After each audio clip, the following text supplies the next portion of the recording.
Today we have a guest all the way from Rome. He is none other than Father Joseph Tham. He is a member of the Legionaries of Christ and also a professor at the Regina Apostolorum Pontifical University in Rome. Father Joseph grew up in Hong Kong and immigrated to Canada when he was about 15 years old. He first majored in mathematical science and graduated in medical school. After practicing medicine for about 4 years, he felt the calling to the priesthood. Father Joseph is a prolific writer and author of many books, including his doctoral thesis, Secularization in Bioethics, The Missing Cornerstone, The Future of Bioethics, Sexuality, Gender and Education, and many more. I'm very honored to have our guest on the podcast today. Father Joseph, welcome to Totus Tuus podcast. Thank you. Father Joseph, so I see that you are very passionate in the arts, especially in Chinese calligraphy. How do you first get involved in doing Chinese calligraphy? I started when I was 12 years old, painting mostly, and then continued when I moved to Canada at the age of 15. So that's more or less how I started doing Chinese art. It's mostly painting at the beginning, in the style of the Lingnan School of Art. Mm-hmm. And then later on, because when you try to do art, you need to also write calligraphy. And so that's when I became involved in also writing calligraphy and also doing the seal or the stamp. I see. Right. And after I joined the congregation in the seminary, I had to stop, actually. It was very painful for me to give that up because I was told this is not compatible with your religious life. And I thought that was it. But little did I know that the last 10, 15 years, there was like a possibility for me to retake this, take it up again. And especially in the last 5, 6 years, I've been doing a lot more. And I find that this is a way God talked to me, right? Through art, it's a way to express my love for God. And so in that way, I think, at first I didn't think of it as a way to evangelize, but a lot of my friends looking at my work, they said, oh, this is beautiful. Maybe you could explain to me what you're trying to say and so on. And then so the book came out. At first, I didn't really want to write a book. It's too much work. And then, so it happened. I think it's God's pushing me in that direction. And also, the book, they said, oh, let's do an exhibition to promote the book. And so since 2020, I've had 5 exhibitions and 2 books. Mm-hmm. So it seems like God is working in that way as a means of helping people understand the Christian message through the Chinese medium of art, which is basically what I do. And I think it's also a way to bridge the East and the West in a very important way. We talk about enculturation of the faith, but I think in the Orient, there's still a lot more work to be done, especially in China and places where the faith is still not known. So I think this is a providential as well. Yeah, fantastic, Father. And has anybody commissioned you to do any artwork? Yes. I've had different commissions. One was, I can explain to you, is basically someone wanted me to do a Chinese painting with the Holy Spirit and the Eucharist. So in that painting, I did a white bird with a kind of like a cockatoo, which has a crown, right? Mm-hmm. That looks like the fire, right? Yeah. So that represents the Holy Spirit, and it's eating grapes representing the Eucharist. Yes. And so I was kind of thinking about getting drunk in the Holy Spirit. There's actually a saying the fathers of the church, being inebriated in the Holy Spirit, is kind of like a spiritual state of freedom, of drunkenness, but in a good sense, right? Just like the apostles during Pentecost, they were drunk, in the spirit. So that was kind of like the idea I was trying to do in that painting. Yeah, I love the analogy. Yes. Okay, Father, so we'll get into the topic for today's podcast. Father, you are a moral theologian and more specifically a bioethicist. Yes. Father, why should we be so hung up about morality? What's the big deal? I mean, I think morality or ethics has to do with human behavior. So we always, as human beings, try to do what is the right thing, right? So that's a natural tendency for us to seek the good and also to do the right thing or look up, see what is right means that you're seeking for the truth. So it's not something you get hung up on, it's something natural to us. Sometimes we feel that it's imposed on us, but it's not like a law that is imposed on us, like you get arrested, then so you don't do it. The law comes after morality, right? Law is a consequence of our natural tendency to decide what is right and what's wrong. And so we say killing is wrong, stealing is wrong, and so basically you get punished for that, right? That comes after. But the innate sense that we all have is that there's something wrong with killing another human being, other than self-defense, but that's a different issue. Yeah.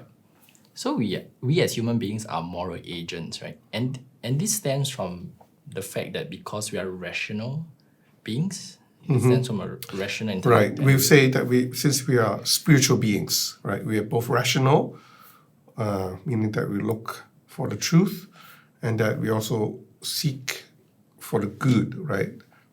So basically, both of them are important. That's nature. We have a reason and will, right? And these things allow us to pushes us in some way internally towards that which is true, good, and eventually beautiful as well.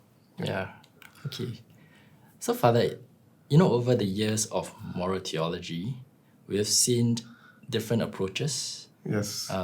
Actually, some of the famous ones are fundamental option, Yes. proportionalism, consequentialism. Right. Father, could you give us a brief description of each of these? Okay, well, approaches? that's a tall call. But anyway, if you're interested, you can read Veritatis Splendour, Splendour of Truth, from John Paul II, and explains the history of that. Basically, proportionalism is, I would say, an attempt to modernize the way we do moral theology or how we decide what is a good thing or what is the right thing to do, right? The intention is good. I mean, the whole movement is good because it is saying that, okay, especially in the 60s and 70s, there were new issues and they felt that the old ways were too stifled, too old, right? That's we call the manualistic traditions, that you do it by cases, and so that is no longer adequate. So they're trying to say, okay, how do we reason and see what is the right way or right methodology they were seeking to govern our moral life, right? So so there was kind of like a debate among moral theologians at first on that, right? So what you mentioned, proportionalism, consequentialism, fundamental option are basically that, right? So proportionalism, to simplify, is basically the morality of an act. Traditionally we have the object of the act, the intention, and circumstance. Those are the three areas that have to be all good, right? Yeah. So when you're doing something, you're saying, okay, what are you doing? Why are you doing it? And kind of circumstance in which you're doing that act, right? So all three has to be good for an act to be moral or to be good, right? So proportionalism is saying that the object, what are you doing, in itself is neutral, right? It could be good or bad, depending on the circumstance, more or less, right? So that is kind of like the debate going on. So basically, It's saying that there is no absolutely wrong act depending on the circumstances. For example, abortion, right? Saying that, well, if in my case, I've had basically many kids, or if my life is in danger, or whatever, there are many different justification for abortion. So the act in itself of abortion is not always and absolutely wrong in all circumstances, right? So it gets, how should you say, changed. The morality can change depending on circumstance. So that is more or less proportionalism that Veritatis Splendour has rejected, saying that no, there are certain acts that you cannot actually change the nature of the act. Okay. If the act is that, right? And the other one that you mentioned is fundamental options. It's basically different emphasis, once again, saying that according to this way of thinking, related proportionalism is saying that, okay, even if you accept certain acts are wrong, but if my fundamental orientation is towards a good, then the individual acts don't count as much. As long as I try to do good in my life, that's a fundamental option, right? The individual acts, even if I might now and then do something bad, it doesn't affect my orientation, and that's basically the whole idea about fundamental options, right? So basically, it would come to I would say some people would argue against it, saying that, for example, in marriage, as long as I fundamentally want the marriage to work and I love my spouse, then now and then I have some extramarital affairs. It doesn't matter because, like, I know that those are wrong, but fundamentally I'm oriented towards marriage. So that's kind of more or less one way to understand fundamental option, right? That we would say that is inadequate. Yeah. Okay. So I would see proportionalism, consequentialism as a kind of utilitarianism approach. Utilitarianism is kind of like looking at the consequences mostly, like the overall outcome is good, determining, the act or the individual acts as good if the outcome is good, right? So it can degenerate into that, but consequentialism, proportionalism, and that at the beginning is good. It's trying to say how do we analyze the morality of an act. I see. Father, so the church, right, sees these approaches as inadequate in the overall framework of Catholic morality.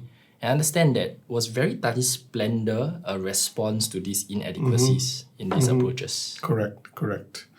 Okay. Correct. So, are there still any moral absolutes?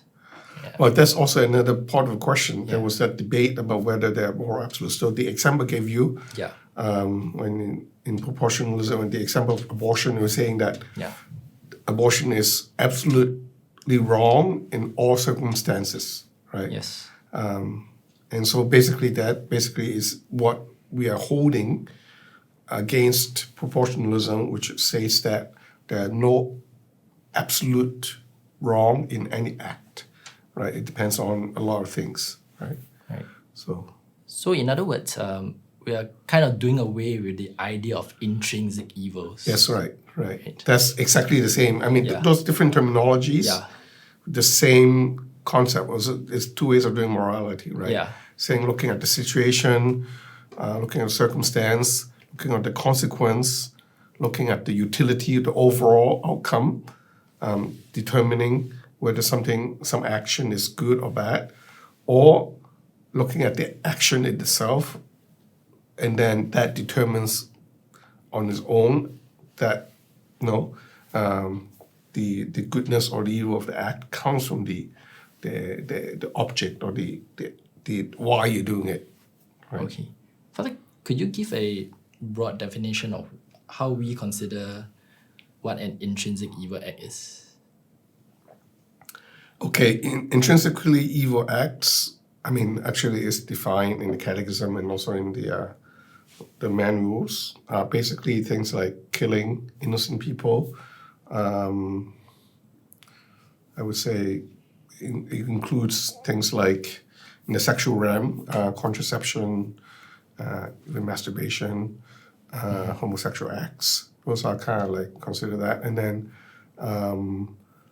I guess the things that more share in common, like torture, I would say slavery, these are kind of like considered intrinsically evil acts. Yes. So it's by their very nature. Right, by the very nature of the act itself, right? I see. Right. Okay. Regardless of circumstance and whatever and situation. So it's always right, always wrong in all ages, right? Yes. So Father, the sources of morality which you have mentioned, they come from Thomistic principles? That's a big question. The sources of morality. I mean,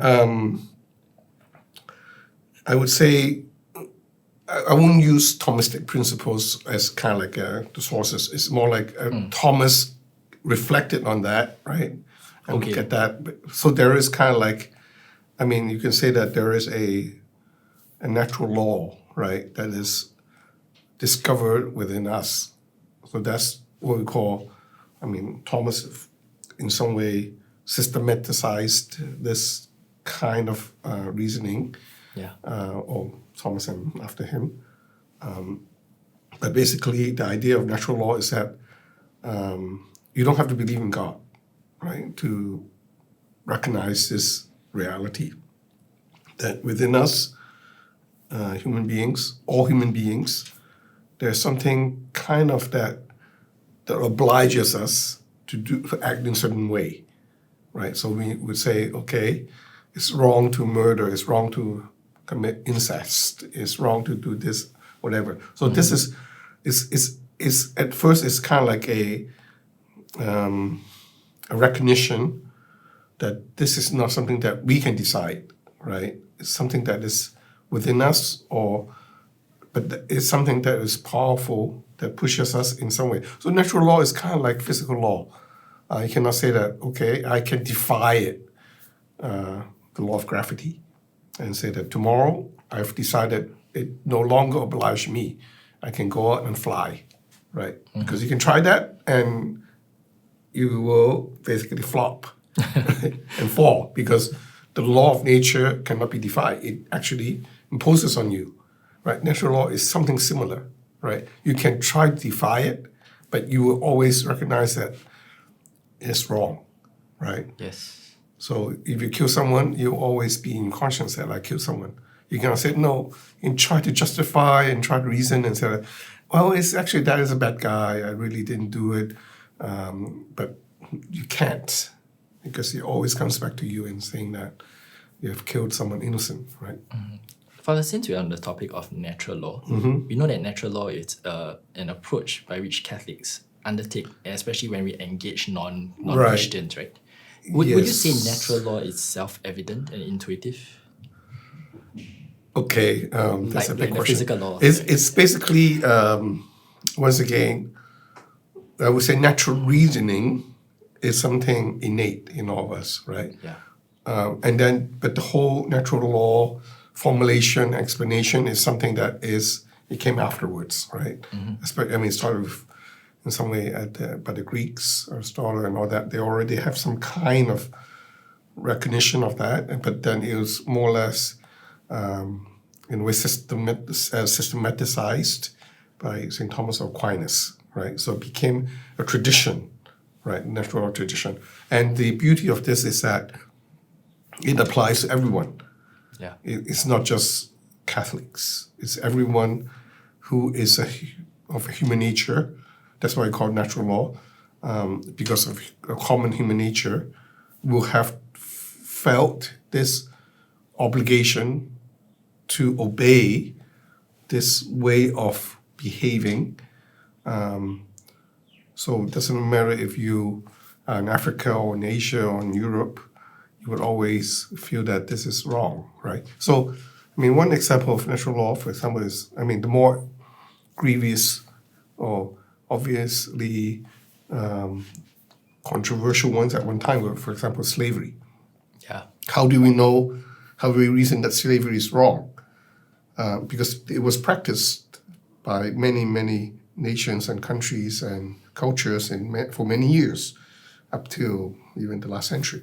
Mm-hmm. So the natural law reasoning would basically say that, okay, if slavery is good, then everybody would want to be a slave or wouldn't have any trouble being a slave. So, Yes. I mean, slavery is wrong by natural reasoning because you say that I want to own slave. I mean, those who proposes slavery would say that I want to own slaves, but I won't ever want to be a slave. That's right. Right? So there is kind of like a logic, intrinsic logic in that. Because if slavery is good, then you wouldn't mind being a slave, right? Yeah. But nobody wants to be a slave. That means that there's something intrinsically wrong or unfair, unjust in that system, right? Yeah, I like the way you put it, Father. Mm-hmm. And Father, I found this statement very enlightening. So, every time we talk about morality, we realize that actually what is wrong for Catholics is wrong for everybody. But sometimes we fall into the trap of thinking that, Catholic morality is only for Catholics and not applicable for everybody. Exactly. Yeah. That's why that's the strength of the Catholic teaching on these issues, right? That's why some people would have difficulty labeling a Catholic bioethics even, right? Because that would imply that this set of reasoning is only applicable to Catholics. Yeah. So we would say, no, it's true for everyone, Catholics or non-Catholics. That's right. And Father, speaking about morality, we know that there are many atheists who live good, upright, moral lives, right? And sometimes I find it an irony because how do you live according to an objective moral law if apart from the existence of God, right? Can objective morality be grounded? I mean, that's what I'm saying. Is Yeah. in some way you could, right? Because it is innate in us Yeah. by our common human nature. Yeah. So those who basically, you don't have to appeal to God, even though God is the source of this law. Because if you ask, where does the law come from? Why is it that way? Then we don't have any answer. And then the ultimate answer would be basically, there must be a lawgiver that basically made this law, the law of nature, within us, right? Just like the law of physical law is a part of that eternal law, the law of gravity. Why is it like that? But that's the way it is. You don't question it. It's just that's the way it is. It's physics, right? So basically, we will say that in the same way, there must be something that kind of obliges us, even though we are not totally aware of the origin, but we feel obliged to follow it, right? So even someone who is non-believer would have to, an atheist, also feel that obligation to obey the natural law. Right? Yeah. Father, I'll move on to the famous moral dilemma, or what we call the trolley problem. So I'll just briefly give a description, the two versions, right?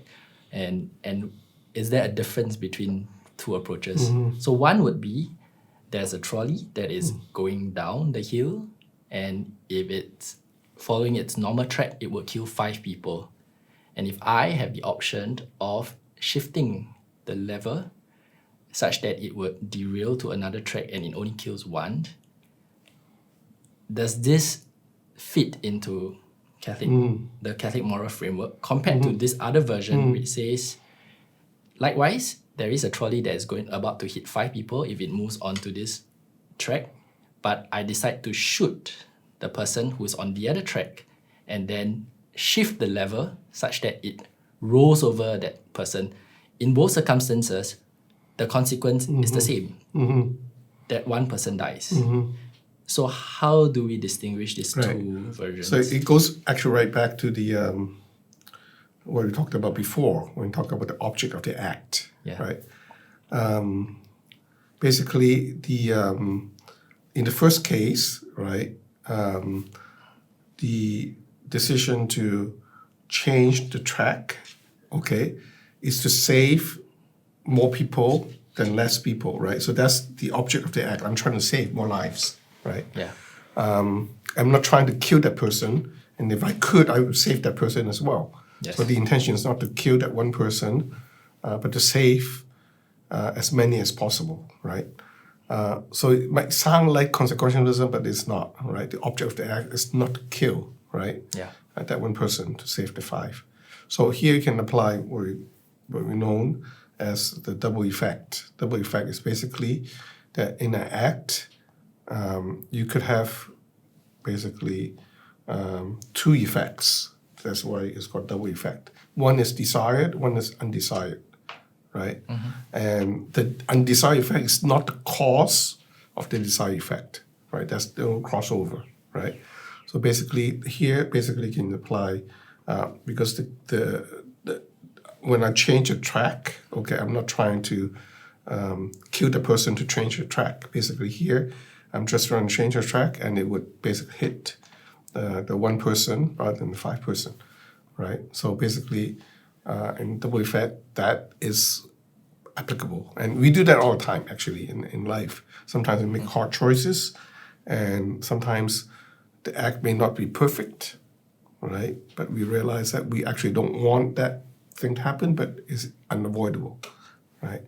And it basically allows you to make that kind of choices to have, save more people in the end. So that's the principle of double effect. In the second scenario, there you cannot apply double effect there because killing that person is the cause of saving the other five, right? Right. So here the object of the act is killing, right, that person. You actually need to kill that person in order to save the five, right? There's no other way around. So there is not the same, right? And you basically say that you cannot do it. It's wrong, right? So I mean, the trolley question actually came from a psychologist who's trying to attack natural law theory, right? Because the origin of this hypothetical scenario is saying that basically there's no difference. They're saying that morally speaking, there's no difference.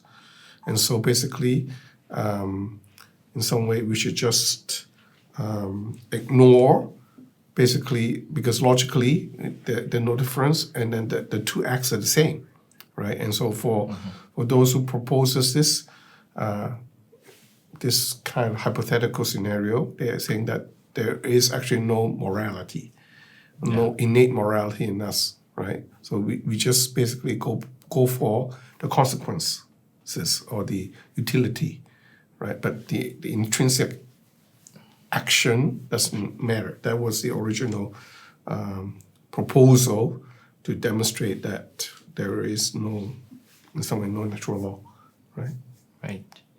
Father, would God ever put us in a position where we have to commit something bad in order to produce a good outcome? Right. This is the question of the lesser evil.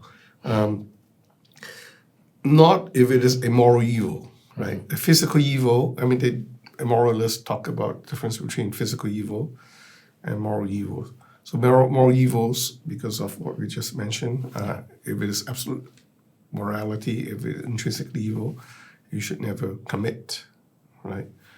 Physical evil, some kind of damage, whatever, to properties or even some kind of well-being, okay, but you're not killing, could be sometimes justified by by a certain proportionality. Not proportionality in terms of proportionalism, but just kind of what we said, using the principle of double effect, right? Okay. So in that sense, right? So because double effect is allowed, because your intention, okay, of the undesired outcome is not desired, right? So it's never the true object of your act, right? So. Okay. Father, moving on to your specialty as a bioethicist. Yes. Father, can you give us a brief understanding of what bioethics constitute, or Catholic bioethics? Well, I mean, I already said that there's no Catholic bioethics. So, Okay. Yes. Well, bioethics came about in the 60s and 70s because at the time, science was advancing, medical science especially, and there were a lot more questions being raised relating to life issues, beginning of life, end of life, sexuality. And basically, it arose in the, always in the religious, some part of it is from the religious background, right? Doctors, theologians, academics. And at the same time, there was kind of like an idea, or at least a movement to make this less, religious, right? So not coming from a Catholic or Protestant or Jewish way of thinking. So that was kind of like how bioethics came to be, right? Mostly in the medical, legal framework. They needed something much more substantial. Obviously, the Catholic natural law approach at the time was one approach that could offer that, but they didn't, at least in the secular realm, they didn't want that. They wanted something much more flexible, right? And so, in some way, that was how bioethics came to be, right? I see. Yes. So, Father, is there a specific field in which you lecture within bioethics? I do teach on procreation, on procreative issues, yeah. Oh, okay. Yes. Sure.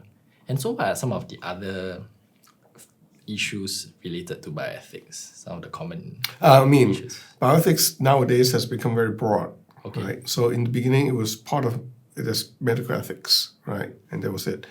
And then later on, it included biotechnology. So anything that has to do, traditional medical ethics would be all the life issues that I mentioned, right? Yeah. So abortion, contraception, euthanasia, IVF, and so on, right? And then later on, there's biotechnology, manipulation of cells. There's cloning. There is genetic engineering. There is manipulation of the brain, and so on. So these are biotechnology applied to medical science, right? And then it was basically also ecology became part of bioethics. And then lately, there's also now AI could become part of bioethics. When I go to these international conferences, a lot of the time talk about justice in general, social justices, and then it goes into all the questions on diversity, colonialism, racism, sexism, Okay. gender, that also becomes part of bioethics today. I see. And so it's become very broad, yes. Okay. So, Father, I want to zoom in particularly to the topic on contraception. And there's this monumental document issued by Pope St. Paul VI called Humanae Vitae. How significant is this document in the life of the Church? It's a very, very important document. As you know, it's actually, if you haven't read it, it's very short. It's a very small document. People think it's like a big thing. Obviously, as I mentioned at the beginning of bioethics, there were questions related to technology. And one of the technologies that came about is a contraceptive technology. So before that, people would have children, and it's difficult to space out the children, number of kids you could have, right? And so when contraception came out, it became a query, especially for Christian churches, whether this is allowed. The Christian traditions, not even the Catholic, in general have prohibited contraception for 2,000 years. So, but then the other churches capitulated, the Anglicans and so on, allowed for contraception. So basically, there was a lot of people saying that the Catholic Church should also allow that, right? So there was a bit of confusion for the church, for the lay people, for the couples. And so there was a commission that was formed by Pope Paul VI to study this issue. And that was the same time as Vatican II, but then decided to leave that apart, right, to study. And so after Vatican II came out, this was still in the works. And a lot of people were hoping that the church would eventually approve it. But then Humanae Vitae says categorically that this is an intrinsic evil, right? That you cannot allow for contraception within marriage. That's right. Right. Okay. And then it was monumental in the sense that because there was a lot of debate, dissension, argument, and the church was kind of split since then.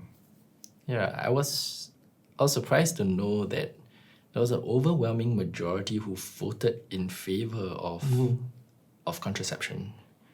Okay, you're talking about the majority report. Okay, we don't know for sure what because the idea was that the history was that there was commissioners formed the number changed, but in the end I think it was over 100 experts in the commission. You have cardinals, you have bishops, you have priests, you have lay people, you have married couples, you have psychologists, you have doctors, and so on, right? Yeah. And so during the deliberation phase, right, before the encyclical came out, and after the commission was finished, there were some reports being leaked into the news. One of them was this report you talked about. I see. Showing a majority opinion,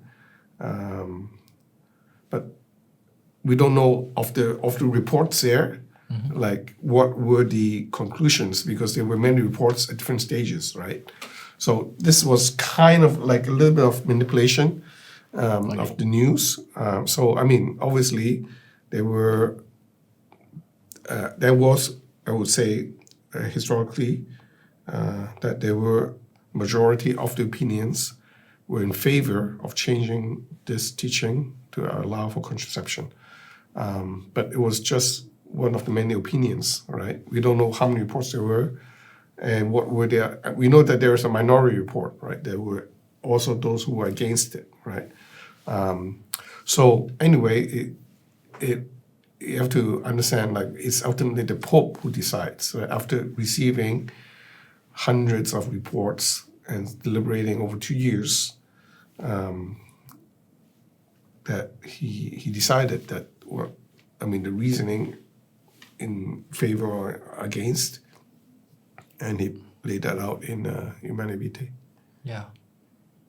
And I understand that this particular document, it's very prophetic, because what Pope St. Paul VI mentioned in the document in terms of the consequences, we are actually witnessing them playing out in our era today, right? With the increase of marital infidelity, and he warned against the instrumentalization of women, and so on and so forth.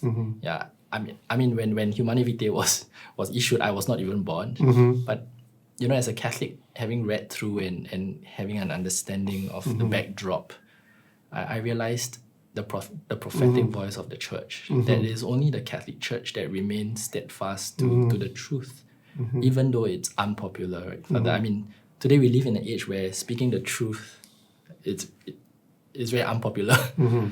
Yeah, so that's why I wanted to gather your thoughts on this Yeah, topic. if you, I'm not sure if you read Joanna Smith, and she has basically written quite a bit on that.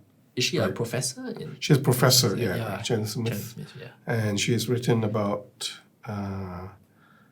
that whole thing about the prophetic nature of Humanae Vitae. One thing that I think today, that she talked about, but it's not really much heard about, is the current acceptance of same-sex marriage or same-sex relationship. She would say that it's related to the acceptance of contraception, because when you accept contraception, which is accepting the fact that within marriage, procreation could be divorced from union, right, or the sexual act, sexual union. So basically procreation is incidental or unnecessary, or is not important.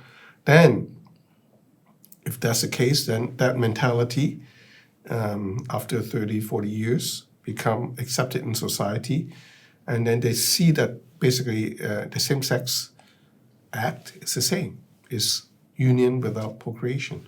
So once that is commonly accepted, then the other thing, people don't see the wrongness of the same-sex act as well. So that's I think it's prophetic also in that sense. Yes. Wow. Okay. I mean, just the splitting of the procreative and unitive elements can cause such consequences down the road. Yeah.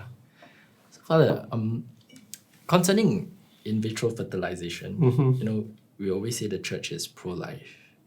So why is she against this particular method? Yeah. Okay. There's obviously one part of it has to do with the whole procedure of the act. Usually causes loss of embryos and life, and also you can also find other consequentialist type of arguments saying that those who are born of IVF tends to have greater risk, right, to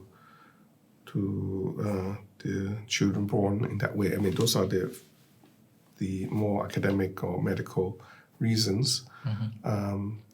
The other consequential kind of reasoning is that basically it destroys the nature of the family, because now we can just have donors, you can have buyers. You don't need the father and mother, right, to be the progenitor of the children. So basically, that's another reason. But the main reason that is more difficult to explain is basically that there is no procreation, right? No procreative act, because the creation of life in that sense is done by the lab technician. There's no union, right? So there's no union. And so basically it's the embryo is created, new life is created without sex. So analogously, you can say that there is kind of like that separation once again, right? In Humanae Vitae, we talk about the separation of sexual union from procreation. Here we're talking about not reprocreation, but creation of new life without the sexual act. I see. Yeah. So, Father, you've been a priest, and I'm pretty sure you help people to grow in holiness, and you've heard the struggles of many people, maybe even particularly in the aspect of sexual immorality. So, Father, how do you as a priest help your spiritual sons and daughters to attain this full maturation, right? St. John Paul II spoke about the law of graduality versus the law of the gradualness of the law. Yeah. So I mean, basically, I think it's the gradualness of the law means that the law is not applied equally to everyone, right? So that in some way is similar to proportionalism that we won't want to follow. The law of graduality means that we have to kind of, people can accept that teaching right now, and then you have to go to where they are so that they could eventually understand the teaching. You have to go be gentle with them. You just don't kind of slam it on them, that's it, right? You can't do this, you can't do this. And I think that's why people are somehow, at the beginning you talk about a little bit turned off by morality, because they felt it's kind of like it's saying no to this and that, and it basically really doesn't give me freedom, right? Yeah. But in the pastoral approach, you actually have to be much more individualized to the needs of the person in front of you, right? Where they're at, what's their background, how good is their faith, how developed they are, how much do they understand, how these theories or doctrines is being applied in their own case, right? So that basically is also very important, right? Yeah. But nowadays, do you see a lowering of these moral standards or a tendency in so far as trying to be compassionate? Yeah. Yeah, I mean that's why the law of graduality is important, right? So that you basically hold on to the principle, but you also have to apply it a different way to different person in front of you. So I mean, in some way, I see this in Pope Francis, and then he's trying to say that in confessional, you have to be very, very gentle, right? You have to understand, because the easy way out is to say yes and no, black and white, right? Someone comes to you with marital problems or with either one of these things we talked about, and the priest will say, no, just don't do it, and that's it, right? They won't give any answer or whatever, absolution, and then that's it. Okay, you're a sinner, and that's it. I mean, that's kind of, it's an extreme, right? Yeah. But that's the easy way out, because in some way, for a priest, it's easier to have a clear black and white answer to every situation, right? So that if it comes in with that, I just give you, right, the teaching of the church, and that's it, right? But the other way, which is kind of like a more pastoral, going to where the people are, and to be more individualized in their needs, and to be able to kind of encourage them, not to abandon them, even though holding firm to something, right? But also at the same time, to be able to understand where they're at and start from where they're at. But actually, this is something I think that is not very much, in some parts of the world, very popular. Or popular in the sense that the priests don't have the time and the lay people don't want that kind of attention, right? Okay. So I think that is an issue that the Pope is trying to also address, right? When he talks about these issues, especially sexual or marital issues. Yes. I see. Father, what is a healthy way then to view morality? Because many people see morality as very restrictive. Yes. And people say that the Catholic Church has so many rules Yes. to follow. So, Father, as a moral theologian, how do you help people to see Catholic morality as something that is freeing? Right. The thing is, I think it is important to recognize that the church is mother, right? The mother wants what is best for the child, right? Yes. And on the one hand, the mother sometimes has to discipline the child and say that these are the rules, these are house rules. But on the other hand, you have to understand that the mother does it out of love, right? That does it out of love. And for us, it's salvation, right? So the church loves us, wants us to be saved, right? Wants us to go to heaven. And that is the main goal of all our moral life. Moral life is just the beginning of our journey towards heaven. It's kind of like the basic minimum to avoid sin, right? Avoid sin so that we could grow in holiness, so that you could reach heaven, right? So that's kind of what they have to help them see that, right? It's not a set of rigid rules. I mean, it's rigid if it is presented in that way. Yes and no, black and white. But there's a lot more, like we talked about, a lot of reasoning, a lot of traditions, a lot of understanding that you have to kind of help them or lower yourself and to see where they're at, and then try to journey with them. And that is the hard part, because nowadays people don't have time. I think that's the main challenge today. I see. Father, is there any last advice that you have to help people live a good moral upright life? Yeah, I think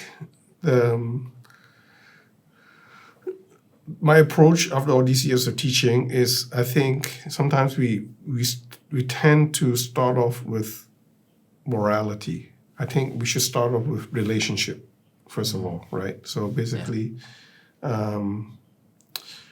if you have a good relationship with God, if you try to help them to love God and love neighbor, right, then all these things would come. But it doesn't work the other way. If you turn them off by saying that this is Catholic teaching, you have to follow it, and they don't see how that could help them in that situation, then you turn them off. But if they're not there yet, focus on that part, the spiritual life, relationship, love. And then if they truly love, then they would want to obey, they want to follow, right? And then you can slowly introduce them to all these nuances, right? I see. So I think that would be my approach. Yeah. Yeah, Father, that's very insightful. Yes. Yeah. Okay. Thanks a lot, Father. Yeah, I'm very happy to have you here. Thank I you. hope to see you again. Yes, thank you. Yeah, thank you. Father, good to be here. Thank you for taking my questions. I had a question about what they do with the embryos, actually. You know, you were mentioning about how with IVF, the procedure entails a lot of loss of the embryos. There have been people who have been wondering what to do with the frozen embryos. Yes. So there was some people who said, how about if we were to find them some surrogate mothers? You know, you take the frozen embryos and you implant them in someone who might want to have a child to adopt, but they become the surrogate parents themselves. Is that something that the church has looked at? Is this something that is approved? Yes, it was proposed, and there was a lot of debate among more theologians. Mainly there were two schools at the time. Basically those who felt that this would be similar to surrogacy, and so it would be kind of like promoting IVF in some way, and so they would be against it. So it would be saying that also someone else who's not mother would be kind of like taking over the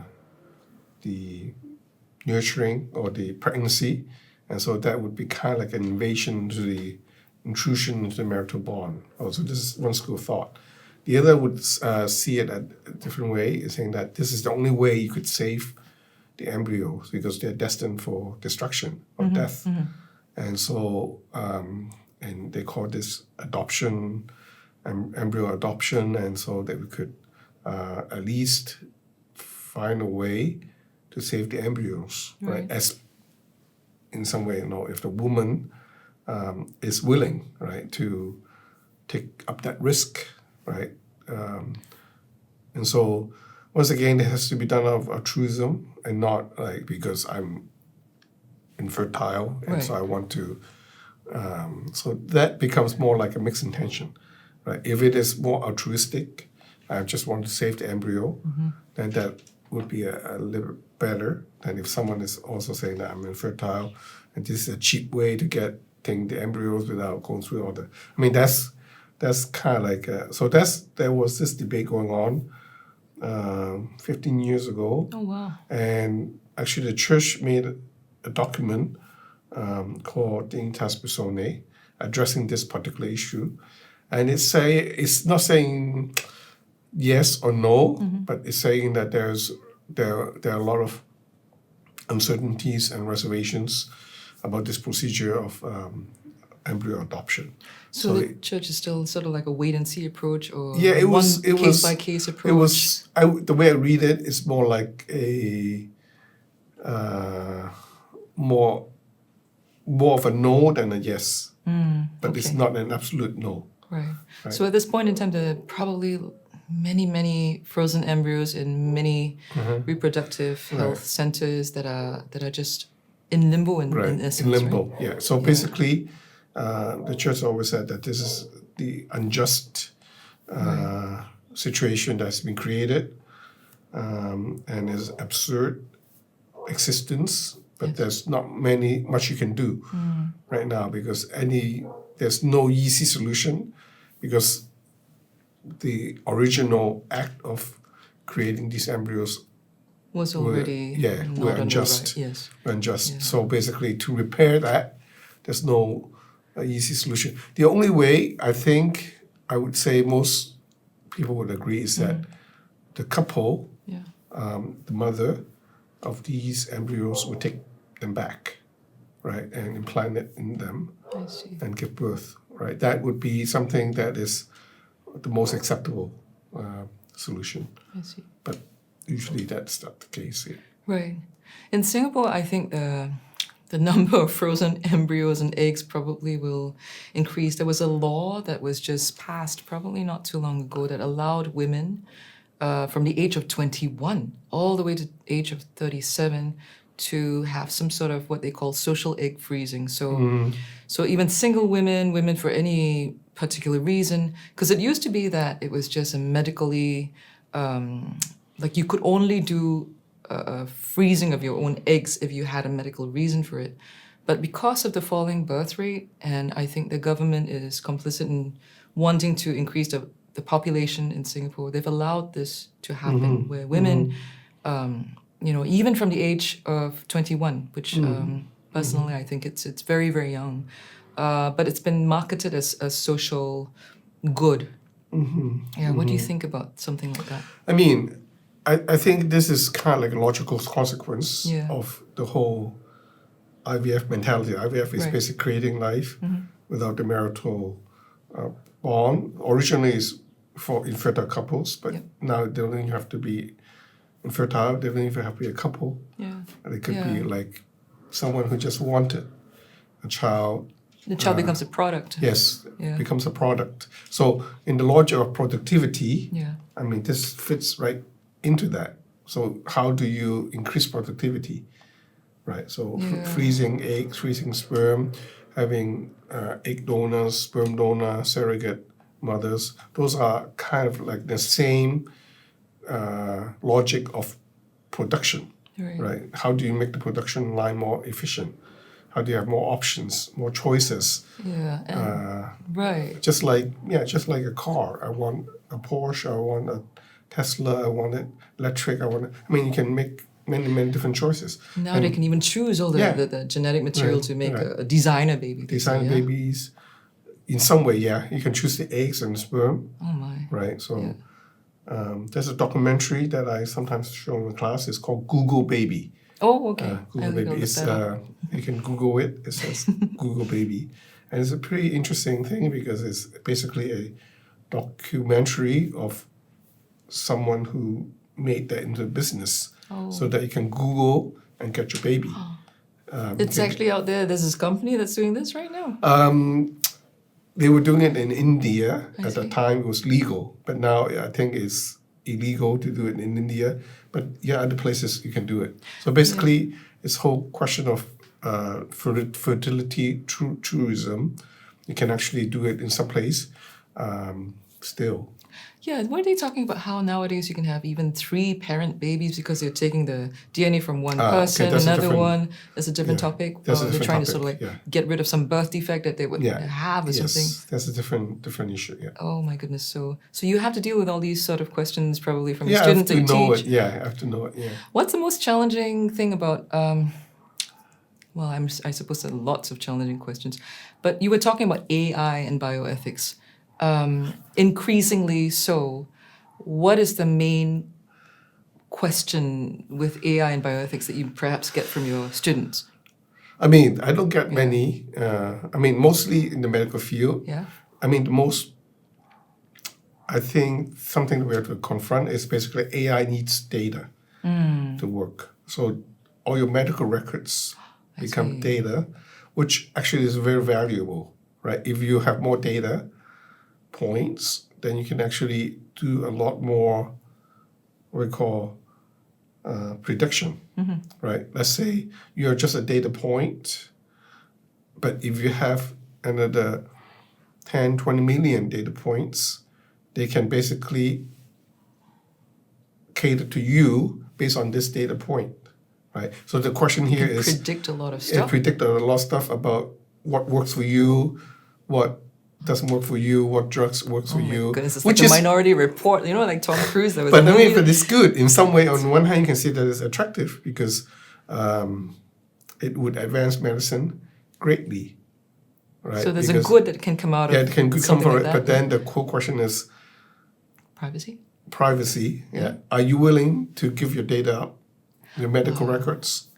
Sometimes actually, Or medical who patients, has, who has access to these records? And actually, there are all these news about like data leaks, from these databases. We don't know who's already getting all this. Sometimes your data is already in the system. Oh, that's quite scary. Yeah. So this is I think the most practical and happening thing on AI. So that's a good, like as in you could predict the good, but what about the bad? Like what can you foresee happening if someone gets the data and it falls into the wrong hands? What could happen? I mean, not necessarily the wrong hands, but I mean this has to do with autonomy or informed consent. Like if you didn't give up your data, but you want it to be applied to you, right? So that's usually always the question, right? Do you want to? Is it something good to offer yourself voluntarily this data for the common good, right, or not, right? Is it something that you would want to do? I see. That's interesting. Yeah, those are new issues coming up, right? It's got legal ramifications. It's got all these things that AI could do right now, and. Father, have you heard about something called NaPro Technology? Yes. Yeah. Yes. So is that, you see that as why are people, like with the Catholic Church, we've got the natural family planning, we've got NaPro, but I think the awareness of such beautifully, naturally designed ways in which we can approach fertility, it's not out there. Right. So basically, the thing about NaPro is that I'm quite involved with NaPro Technology. The thing is, when IVF was proposed, it's a method by which you get the problem of infertility out of the equation. Because a couple is infertile, we don't really. You can do some kind of preliminary investigation, but ultimately they say, don't worry, we take it into our own hands. We just get the sperm, get the egg, and then we do everything else. Right? So they no longer do a lot of research into the causes of infertility and treatment of infertility. So NaPro is basically saying that no, we need to look at the causes of infertility and see if they're treatable. Right? If you can correct the causes of infertility, there are many ways to do that, and you basically return to as much normality as possible the couple's fertility potential, then they can have a kid. And this is NaPro. This is the logic. Actually, the logic of medicine it's much more logical to do that than to just kind of like we abandon the whole thing, and then it's kind of like a bypass. Right. The whole fertility apparatus, we bypass that. We don't really care. We just kind of like. Yeah, medicine seems a lot about just treating the symptoms without going back to what's actually causing it. Right. So NaPro is good in that way. Yeah. So that's why it's, in some ways, has a high success rate. Because if the couples are not really that infertile, right. I mean, even look at the causes. Sometimes knowing the causes is very important, right? Because it could impact you in other ways, and that with not knowing why is also sometimes you see in couples they really want to know why. Yeah. Right? Why couldn't I have my own kid? Yeah. So this basically NaPro has you obviously is something that is not necessarily Catholic, right? It's just a way of treating and understanding women's fertility and trying to potentiate that in some way. So either for knowing that you can either achieve pregnancy or avoid pregnancy. So that's why it's related to natural family planning, right? Knowing the woman's cycle, then you can actually correct it to make it as normal as possible. Yeah. And the men's as well. Yeah. I hope it will be more well known because I think the cost for it as well. You know, a lot of fertility technologies and the doctors that go for it, it's a thriving business, and the people who make money, generally the medical professionals, it's a very expensive process to go with the IVF versus going with something like NaPro, where you're actually finding the cause of it and trying to seek it out and do the good there. Yeah, it's still a little bit grassroots. So it depends on the country. I don't know about Singapore. Who's doing it and what are there's one the reimbursements. Yeah. One is very low. Yeah, very low. You're right. It should be better known. Yeah, so it should be better known, below, and so it should be because I think the efficacy speaks for itself. Yeah. It's actually quite good compared to IVF. And the beautiful thing is it's within the design of God's plan for men and women and for the fertility. Yeah. Okay, that's wonderful. Thank you so much, Father, for all your answers. Great.